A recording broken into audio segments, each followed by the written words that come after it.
ശബരിമലയിൽ യുവതികൾ ദർശനം നടത്തിയതിന് പിന്നാലെ നടയടച്ച് ശുദ്ധിക്രിയ നടത്തിയത് ദേവസ്വം എക്സിക്യൂട്ടീവ് ഓഫീസറെയും അധികൃതരെയും അറിയിച്ചിട്ടാണെന്നും ആചാരലംഘനമുണ്ടായാൽ ഇനിയും നടയടച്ച് ശുദ്ധിക്രിയ നടത്തുമെന്നും തന്ത്രി കണ്ഠര് രാജീവര് ദേവസ്വം ബോർഡിന് വിശദീകരണം നൽകി. ബിന്ദുവും കനകദുർഗയും ശബരിമല ദർശനം നടത്തിയതിന് പിന്നാലെയാണ് തന്ത്രി നടയടച്ച് ശുദ്ധിക്രിയ നടത്തിയത്. ബോർഡിനോട് ചോദിക്കാതെ ശുദ്ധിക്രിയ നടത്തിയതിന് അദ്ദേഹത്തോട് വിശദീകരണം ചോദിച്ചിരുന്നു. അതിനുള്ള മറുപടിയിലാണ് സർക്കാരിനെയും ബോർഡിനെയും വെല്ലുവിളിച്ച് തന്ത്രി മറുപടി നൽകിയത്. വിശദീകരണ നോട്ടീസ് നൽകിയ ദേവസ്വം കമ്മീഷണർ വാസു ശബരിമല കേസുമായി ബന്ധപ്പെട്ട് ഡൽഹിയിലാണ്. ഇതിനാൽ നാളെ ചേരുന്ന ദേവസ്വം ബോർഡ് യോഗം ഇത് ചർച്ച ചെയ്തേക്കില്ല.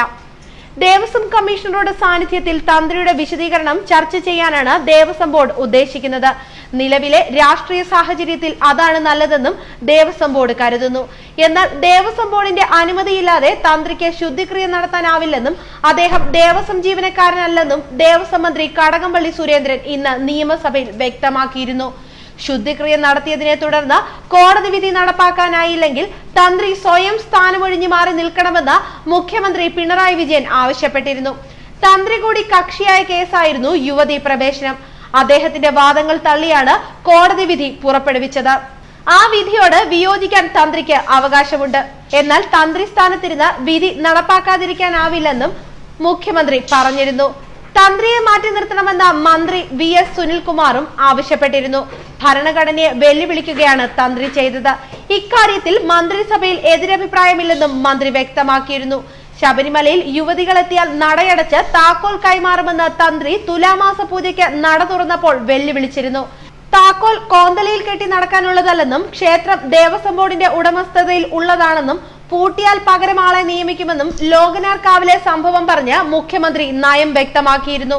തന്ത്രി നടയടയ്ക്കുമെന്ന് പറഞ്ഞത് താനുമായി ആലോചിച്ചിട്ടാണെന്ന് BJP സംസ്ഥാന അധ്യക്ഷൻ PS ശ്രീധരൻപിള്ളയും വെളിപ്പെടുത്തി. അതോടെ സർക്കാരും CPM-ഉം തന്ത്രിക്കെതിരെ തിരിഞ്ഞു. ദേവസ്വം ബോർഡ് അദ്ദേഹത്തോട് വിശദീകരണവും തേടിയിരുന്നു. ശ്രീധരൻപിള്ള തന്നെ വിളിച്ചിട്ടില്ലെന്ന് തന്ത്രി വിശദീകരണം നൽകിയതോടെ ആ വിവാദം അവസാനിച്ചിരുന്നു. യുവതികൾ പ്രവേശിച്ചതിന് പിന്നാലെ ശുദ്ധിക്രിയ നടത്തിയതോടെയാണ് പിന്നീട് സർക്കാർ തന്ത്രിക്കെതിരെ തിരിഞ്ഞത്. തന്ത്രി ബ്രാഹ്മണ രാക്ഷസനാണെന്ന് മുൻ ദേവസ്വം മന്ത്രിയും ഇപ്പോഴത്തെ പൊതുമരാമത്ത് മന്ത്രിയുമായ G സുധാകരൻ വിമർശിച്ചു. മനുഷ്യരായ ആരെങ്കിലും ചെയ്യുന്ന പണിയാണോ ഇത്? തന്ത്രിയെ മാറ്റാൻ ദേവസ്വം ബോർഡിന് അധികാരമുണ്ട്. താൻ ദേവസ്വം മന്ത്രിയായിരുന്ന കാലത്താണ് തന്ത്രി കണ്ഠര് മോഹനരെ മാറ്റിയതെന്നും G സുധാകരൻ വ്യക്തമാക്കി. സർക്കാർ തന്ത്രിക്കെതിരെ തിരിഞ്ഞതോടെ തന്ത്രിയെ മാറ്റാൻ ആർക്കും കഴിയില്ലെന്ന് താഴ്മൺ കുടുംബം വാർത്താക്കുറിപ്പിറക്കി.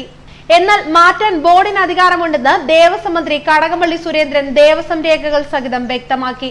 അതിന് പിന്നാലെയാണ് സർക്കാരിനെയും ബോർഡിനെയും വെല്ലുവിളിച്ച് തന്ത്രി വിശദീകരണം നൽകിയിരിക്കുന്നത്. ന്യൂസ് ഡെസ്ക് മലയാളി വാർത്ത.